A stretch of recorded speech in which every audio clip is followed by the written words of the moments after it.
Welcome to the Blockbusters and Birdwalks podcast. I am the curator, Garry Chaffin-Quiray. Today we have a conversation with a friend, Ed Rosa. That's me. Hi. My filmmaking partner and I have a YouTube channel, Toothless Richard Productions, where you can see a number of our short films. Part 1 focused on Prano Baily-Bond's Censor. Part 2 focused on Mike Nichols' Who's Afraid of Virginia Woolf. Part 3 focused on Brian DePalma's Greetings. Part 4 focused on Gordon Flemyng's The Split. Part 5 focused on Steven Spielberg's Indiana Jones and the Temple of Doom. Part 6 focused on Gary Marshall's The Flamingo Kid. Part 7 focuses on John McNaughton's 1986 psychological horror movie, Henry, Portrait of a Serial Killer, and the expansion of permissible subjects intended for adult audiences.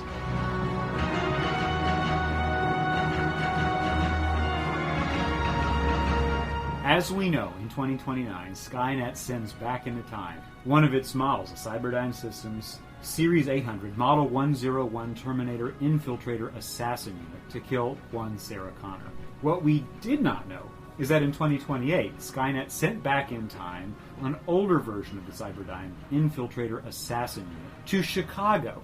That's Henry, Portrait of a Serial Killer.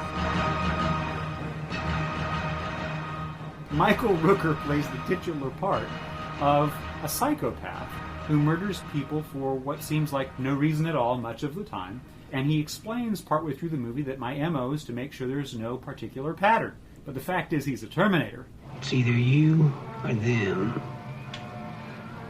You know what I mean. It's a kind of a retelling of the Henry Lee Lucas story. Henry Lee Lucas is one of American history's greater known psychopaths who was eventually captured and suggested he may have killed into the hundreds of people. I think it was verified that he was involved in the demise of maybe a dozen people, which is still quite a lot when you consider that I have yet to lay my hands on somebody to try to strangle them to death. Yeah. So, a bad guy who became a study piece, I think, for people doing abnormal psychology and figuring out what makes a psychopath tick, and that blew outward to a friend of his named Otis, who also became a spree killer, I think, at his tutelage, and so on. Interestingly, these same historical names, Henry and Otis and so on, become the same names of the characters in this movie, but we're not meant to watch this as a docudrama. Right, they're not... Right, it isn't the actual Henry Lee Lucas biopic. Right, it's not that at all. It's inspired by. It is inspired by and uses their names. Now, I have to confess here that I've been aware of this movie probably since the early 1990s, when I became very serious about movies. Yeah. And I've seen it multiple times, although there's been quite a gap from the middle 90s when I watched it a lot until preparing for our conversation. And the point there is recognizing that I had no awareness of Henry Lee Lucas as a historical personage. It's never mentioned in the movie. Right. And while that may have been mentioned in the critical texts that surrounded this with reviewers and the like, I paid little attention to it. Only now am I able to put together the way that this movie was referencing certain things that may have been known in some quarters of American popular life because there had been 2020 exposés of this serial killer among us kind of routine. But here's maybe a greater point, Ed, that this movie has a dated quality to it, but it's been far superseded by the Hannibal Lecter series, and right down to the point somebody like Dexter, which have mainstreamed the notion of a psychopath as being a hero. Right, yeah, and really turned him into a good guy. Yeah, a likable person. Which actually is somewhat the case in this film as well. I must admit, despite their horrific deeds, I found myself not loathing Henry or Otis. And, I found that there were moments in the film where they sort of endear themselves to you. When Henry stops Otis from, sexually assaulting his own sister, you get the sense that, well, okay, this guy might be a bloodthirsty killer, but he's got a moral compass. Yeah. You know? There are things that you do and don't do with your siblings. Yeah, and then there are times when Otis is kind of so fun and, likable that you kind of soften on him a bit, too. At least I did. Yeah, I don't wouldn't know. it be fun to have him over for cards? If I didn't know, the secret life of Otis Toole, I might be like, that guy's all right, which would be stupid. I just go spruce up. And I think as the performers go, the weakest spot is portrayed by Tracy Arnold as Otis's younger sister, Becky, who we learn is a single mother. She has tasked her mother and Otis's mother with looking after her daughter. She's come to the big city of Chicago to live with her brother and try to make her way, earn some money, and find a better life for herself. Otis teases her as having been a topless dancer, or maybe she was a waitress. It's not perfectly clear, that backstory, but it is clear that she was serially molested by their father. Mm-hmm. It's also clear as the movie progresses that Otis is very, very complexly sexed. I think that he's meant to be read as a deeply closeted homosexual who can't quite own up to that and projects some of that energy onto attacking women, including his sister. But the fact is he craves male attention and looks at himself and his apartment, and being able to provide that to Henry as a place to crash. It's kind of a flytrap for this presumptive boyfriend. Well, there actually, because I own the Blu-ray of this, there are deleted scenes, and one of the scenes that was taken out of the film, Otis and Henry were like prison lovers. Okay. So they're reconciling in civilian life. And there's a scene where they're sitting on a bed together in Otis's house, and it's like this moment of like sort of romantic affection between the two, and the writer-director John McNaughton, who does the commentary on the deleted scenes, he was like, it just didn't play well in the film. It just, tonally, it kind of was, it just changed things, and it was a little out there, so they cut it. But yeah, that your read is absolutely right on the money. I wasn't aware of those deleted scenes. I'll have to borrow this from Yeah. But there are these explicit notes that come up across the course of the movie, because Otis, he's a convict, and he's on parole, and he has this crummy job working as a mechanic's assistant at a garage. But to actually scare up a proper income, he runs pot. And so he's selling to a high school kid, I think it is, who doesn't like dealing with him because Otis is creepy. And this actor, Tom Towles, is creepy. Yeah. And he parlayed that into some real success, if you want to put that in quotes, success, as a baddie in Rob Zombie's series of movies, closer to our present time. He's weird looking. Yeah. He's got warm eyes and he's got a pleasant voice, but he's scraggly toothed, he's bushy face because he keeps a beard and a mustache. He's got like male comb over stuff. He's like, kind of a spooky dude you wouldn't want to deal with late at night. And there he is, selling pot to a high school kid. He's grabby at the knee, gets punched in the face for his efforts. So you realize that he's got an appetite that we would definitely classify as atypical. Flashing back to realizing this movie was shot, in 84, 85, something like that. And the movie was completed in 86, though not released until 1990. Yeah, the release is pretty complicated history. Well, and that McNaughton acknowledged that the scene of potentially presenting to the public Otis and Henry as former lovers and potentially current lovers to an audience in the middle 1980s, that wouldn't fly. It hardly flies today in certain circles. Homosexuality and its embrace in popular media is a pretty recent thing. It overlaps with our lifetime, but only just a little bit. And so to watch then this also pathologized as two murderous psychopaths who are also in love, that's a different kind of a movie, and that's a comedy, what I'm describing and hinting at. This movie is not that kind of flick. In fact, one other thing that occurs to me versus when I saw this movie multiple times in the middle 90s is that Henry Portrait of a Serial Killer is really a blue-collar crime movie. It's very unpretentious. Yeah. It's so flat, in fact, so realist and drawn from life that common elements in it, whether that's just the beat-up nature of their costume and the choices of where they could film this on the cheap, the simplicity of the camera movements, all of it feels like just a slightly dressed up set of amateur performers in front of their home video cameras. And so there's a central thing. When they eventually acquire a color television and they murder the guy and a camera, they start making their own home movies. I forgot all about that, and boy, that, I think, perhaps above all other things in this movie. We can come back to why this movie is so gnarly. But that scene, or sequence, when they begin filming their own exploits for their own pleasure, that feedback loop, which of course we now know is just, it's digital cinema in all of our smartphones. Absolutely. It's so rich and so good, and I completely blocked that in my memory of this flick. It did come across like slightly amateurish. You could just tell that the budget was not extravagant on this film. Right. But well, there was a lot of shots where I'm like, "There's no way they had permits for this." Do you know what I mean? Yeah, right. We're just gonna go across the highway and let cars race by. Right. We're not gonna sign waivers and run people down. Right. To me, that added like just a veracity to the proceedings that I really appreciated. Yeah. I mean, I feel like that sort of guerrilla style worked in the film's favor. Unlike with, when you watch, there's a lot of movies with like low budgets where you just kind of like, you laugh it off because it looks bad or looks terrible, whatever. But I think it worked to their advantage. There's a couple of techniques that I noticed that reoccurred, and it jumps right off at the beginning of the movie.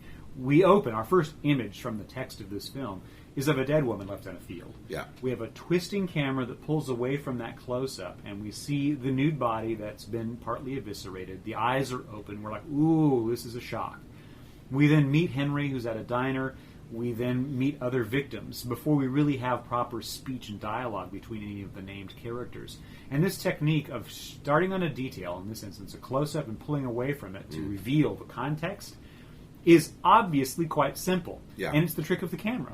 You pull the camera away and you see what's happening around it. In similar fashion, you can take a scene in wide format and push into an object and reduce context to the specific. And that allows you to shape a surrounding. So maybe you've got an airstrip behind you and you don't want to watch the airplanes land because you've got this cool vehicle, whatever it might be. That technique is very, very simple. It just requires a skillful technician called the cinematographer moving the camera or placing it in a particular way. And it requires performers who can hold their breath and look like they're deceased victims of violence. That moment of looking at the dead happens many times in this movie. And each time, it's kind of eye-popping. These aren't for the faint of heart. Right. I'd forgotten about those details, too. I guess what I really do remember about this movie is how flat I felt the performers are. But the fact that Michael Rooker, who we probably know as the blue guy Yondu from Guardians of the Galaxy,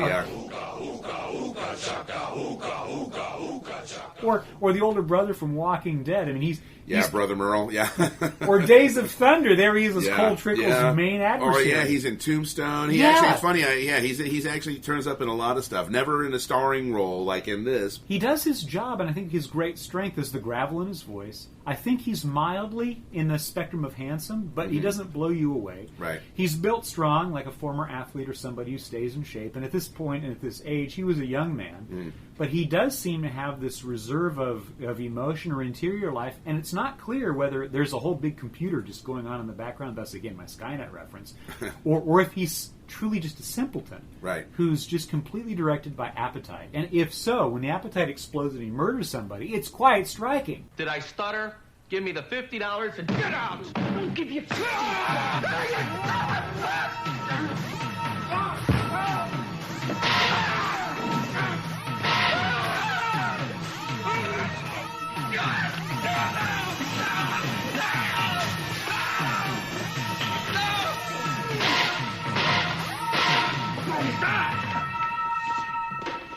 Nothing in life really seems to provide much joy for him. Yeah. He's very, cold, but then in these moments, he's into it. It makes no effort, none, to psychologize or give the guy background. Why he's the way he is does not matter. Right. He enters the stage eating pie, murdering people. He leaves the stage having murdered somebody and depositing the parts in a suitcase on the side of a road, and the movie stops. Right. He's off to the next city, to the next victim, and he entered this city that we're involved with, Chicago, with a previous victim. We don't know why, we don't know how, and there's no effort at all to explain that he had a bad father or a bad mother. It's hinted at, but they all end up being lies. Yeah. That he's told other people that bounce back because the lies can't be kept straight, which means we don't know what the truth is. Right. Nobody does. He might not even. Right. You could say he's wired a certain way because, again, Skynet, he's a computer. Yeah. But there does seem to be a truth that he is built to be a certain thing, and he's perfectly comfortable with that. He's also smart enough to realize that in his moment, in the 1980s, if I'm not a pattern killer, I can't be really discovered. They're not going to find me, right. And I'm not going to places where people have high value, socially or otherwise. I'm not looking after and hunting the wealthy. I'm around the confines of poor society, killing poor people. Yeah, prostitutes and, dope fiends or whatever, yeah. When I first became serious about this movie, and I'm thinking this is about 1995, I had a professor who was a really interesting guy, and he was proto-Marxist in his thinking. So everything to him, every part of society, was trying to analyze the superstructures of control and domination. Right. Movies were just one particularly sexy output of that because that's what we were there to study together. Right. But he was always the claim of movies are just the surface of the actual economy, and you're just a sop. And so for him, the serial killer is the perfect model of capitalism. Right. Because there is no bones. The serial killer kills because it consumes. Right. That's what it exists to do. That's the only purpose. And so to watch a movie that's done in sort of a photorealist style with very plain-looking performers doing very plain and gruesome things in a very plain circumstance, cats in it. It's just wonderful. And I reflect on that guy quite a lot because I thought it was an extraordinary lesson. I hadn't thought of it before because I was new to considering how art, in this case, arguably art, Henry Portrait of a Serial Killer, is evidence of an economic system that gives rise to a piece of America. And we can pull all of those pieces back and see that, well, entrepreneurial capitalism says we have to own things. And if we're going to own things, it means we're trading things. And because we're trading things, we're asking people to be persuaded to buy what we have as a good or a service. And once we do that, we're in this constant mode of exchange. But that's usually through symbols, money, or for things that we can consume, like food. But what if it becomes ourselves?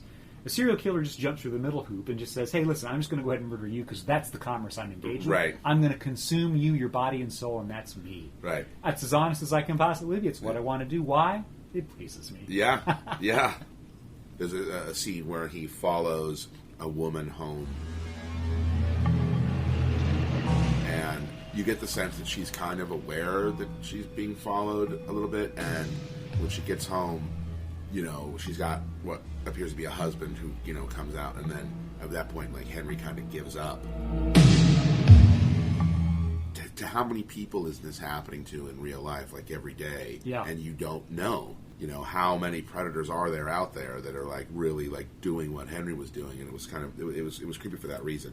Well, in the current circumstances of surveillance, where a lot of folks have Amazon Ring cameras sitting over their garages or doorbell cams and whatever, we're aware of people who thieve from one another all the time, scooping up packages and the like. And this is just another form of higher end theft, but through very, very direct means. Much of the killing that we watch in this movie is hands on body. There's a couple of shootings, but a lot of it is strangulation, blunt force trauma, knifings, where victims fight against their demise and then they lose. I guess I don't particularly have a point there, except to observe that it's a study of dreadful people doing dreadful things. Yeah. And so you do wonder, like, why was this made? Well, of course, it's made because there is an audience of ready, interested horror aficionados who go for cruelty and brutality. And the thing about this movie that doesn't gratify, the graphic violence, while it does show up eventually, it's not Freddy Krueger. It's not Jason Voorhees. It's just Michael Rooker looking like that guy who mows your lawn. Right. It shows you the killings that it needs to, but it doesn't go over the top or beyond that. And I can see that actually being something that disappoints a certain kind of horror fan, and just have the killings kind of just help to paint the portrait. Yeah. You know, the portrait of the serial killer. That's right. And that subtitle, Portrait of a Serial Killer, it sticks with me now to think about it. Because when you talk about portraiture, and you're thinking about the tradition of that in art, but also in just common family memory. We take portraits of people because we want to preserve what they look like at a certain age for sweet purposes. You know, your 5th grade portrait, and your mom probably has it. Oh, look, this is my son at age 10. We know we've all kind of got that. At least if we have loving families, we do. Right. And so what we have here is this loving portrait of Henry, a serial killer. You know, and how much that contrasts with what we're expecting. And that goes in a lot of different ways. I mean, folks who I know saw this movie around the same time I did in the 90s, some were very gratified for all the reasons we're describing here, because it's this proto-realist document that doesn't put on any airs, nor does it seem to be excessive, aside from its fundamental thing about being a murderer's story. While there were other people who were deeply disturbed by that very same technical set of virtues and thought it was a total turnoff and disgusting, who would walk out. Yeah. Who were so disturbed by its everyday quality, they really were thinking to themselves, next time I go to Sears and buy some underpants, man, I better really watch out where the bus stop is, because there's going to be some guy looming like this. It cuts possibly, no pun intended here, a little too close to the bone. Yeah. In being a more realistic, sort of less cartoonish type of horror film. And inside the text itself, there's that pivotal sequence when they do get this video cam, and they start to just go around. They watch a bum fight, more or less, in the park. They're making amateur documentary. And then, of course, they use that for a home invasion, where they murder a couple and their son who comes home in the middle of it. And then Otis wants to molest this woman's body after he's killed her. And of course, Henry can't. That's too much. Right. Because I'm now also aware of Michael Haneke's movies, and I know that I guess is it Funny Games? Funny Games, right? It's a home invasion, very similar sort of trope. A couple of young men, for no real reason, invade a home and make mockery of what the domestic arrangements of this nuclear household they invade. Yeah. And then they turn it into this spectacle of degradation. We're watching that in infantile form in 1985-86 when McNaughton's making it. And it's really disturbing. It's done in a single take. And it's gross. It really makes you sort of cringe. It was gross disturbing. then. It remains gross. Do it, Henry, look. Henry, look. You got it. The material in this film, despite the fact that the violence and the actual gore and stuff on screen is a little reserved compared to most mainstream horror films, the MPAA basically told them this will not get an R rating. It's very conception. It's Right. so disagreeable to us. Right, that this will never get an R rating from us. What I could understand about it is that it debuted in September '86 at the Chicago International Film Festival and languished for nearly 4 years. Yeah. I'm thinking also just about that immediate moment of '86. If it had found a home and some way to make it to neighborhood theaters, what it might have shown up against. And just one title comes to mind: Platoon.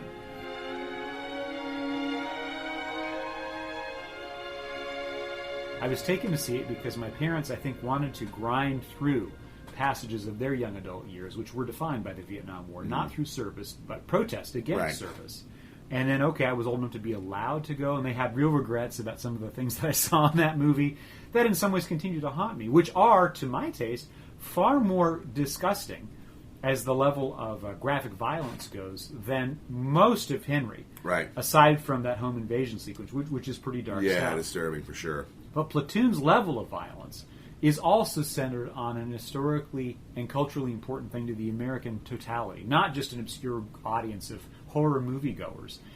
The point, I think that this movie shows up, and we're not prepared for it being a normalizing routine of, this is a portrait of a bad man doing bad things who will not have a comeuppance. He is not going to be drawn to heel by the local sheriff. He's not going to be overpowered by a victim. It's not going to be Marilyn Burns surviving Leatherface. Right. There is no redemption. Right. He's simply going to walk away. And that kicks around, as you mentioned, for a variety of years until early 1990 when it finally does show up. So my usual routine, Ed, here it is. If we go back to the end of 1989 and we just restrict ourselves to the kinds of horror movies and exploitation titles that were setting the market's appetites for when eventually Henry would drop, we could get Puppet Master and Halloween 5, The Revenge of Michael Myers, which I know I saw by myself. And then I think within 2 weeks I saw Shocker by Wes Craven on a Friday night with buddies. What a hoot that was. Nice. The Phantom of the Opera, Stepfather 2, and Harlem Nights, which is a different kind of exploitation, which deeply offended a lot of adults. Yeah. Because of its really intense profanity. Yeah. And it was also horrific in its own way because it was so bad but had so much amazing talent on screen together. and the richness of its production design, and too big to fail. You can't not release something that costs so much as Harlem Nights did. And then we get into January, which is when Henry finally does get a viewing in the marketplace, with Leatherface, the Texas Chainsaw Massacre 3. Again, I went to go see that with a group of buddies, and we met another group of buddies by chance, waiting in line. And we had this, 10 of us were all just throwing things at the screen. We thought it was such a good time. And that also overlapped with Brain Dead later in the month. In February, we got Nightbreed. It would eventually yield to The Cook, the Thief, His Wife, and Her Lover in April, when it got its release in the United States. And in May, Tie Me Up, Tie Me Down, Pedro Almodovar's movie from Spain.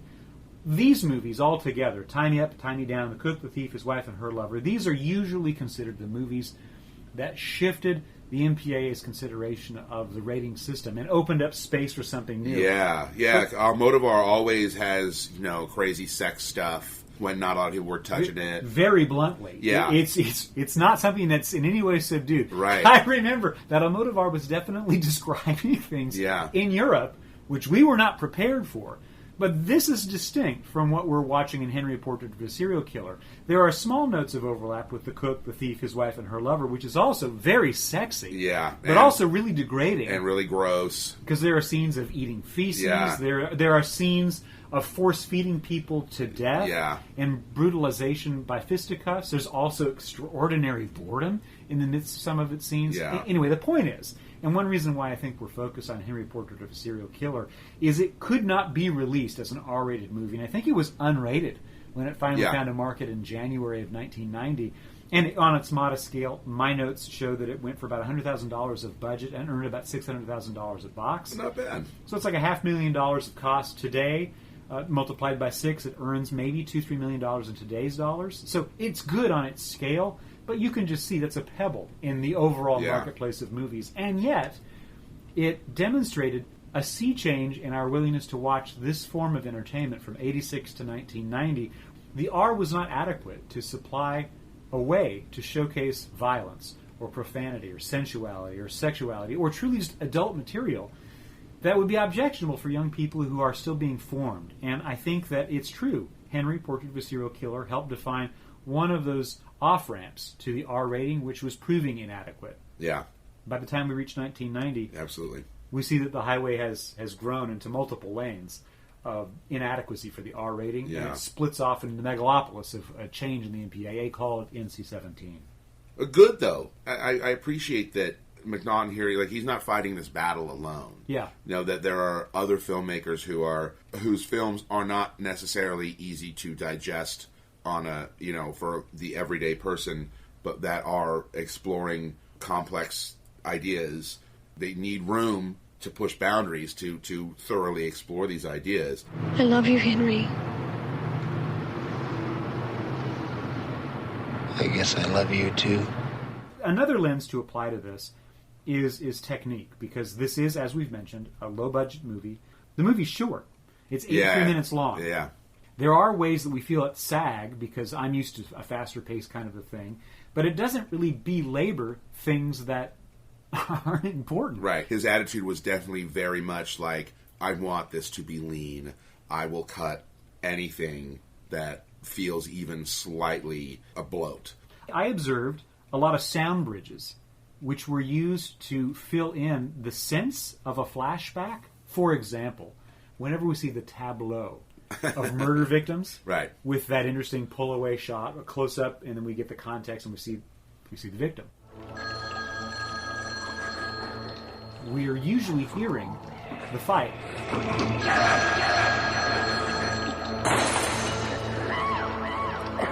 And that's a skillful thing, because, well, that's what we're doing right now. We have 2 microphones, and we're going to make some sound right now. Yeah. And if we do that, we don't have to then film it. We don't have to get blood work. We don't have to rent a facility. We don't have to hire people. We just have a couple of performers. It doesn't even have to be that voices attached to these bodies.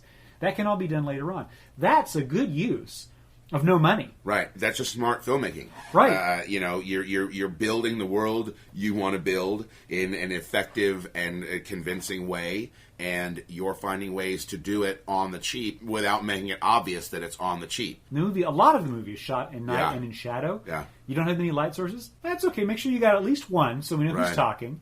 Make sure you can record that well enough, or there's a little bit of overdubbing in a couple of spots when they're talking in a car, but that's conventional. TV does that all the time. Right. And then, well, as you mentioned earlier, don't get permits. Just set up a camera and if somebody starts to, come around the corner of police, run.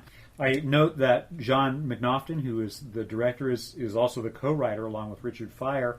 And then John McNaughton is also one of the producers. And John McNaughton's, I think, brother, Robert, is one of 3 listed composers.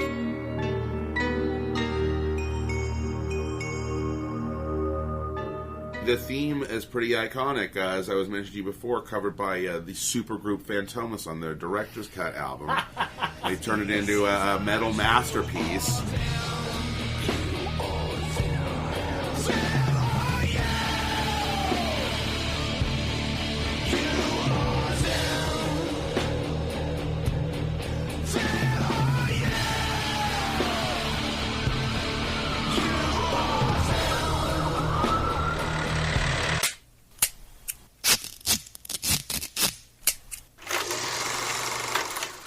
This is Blockbusters and Birdwalks, a conversation between Garrett Chaffin-Quiray and Ed Rosa.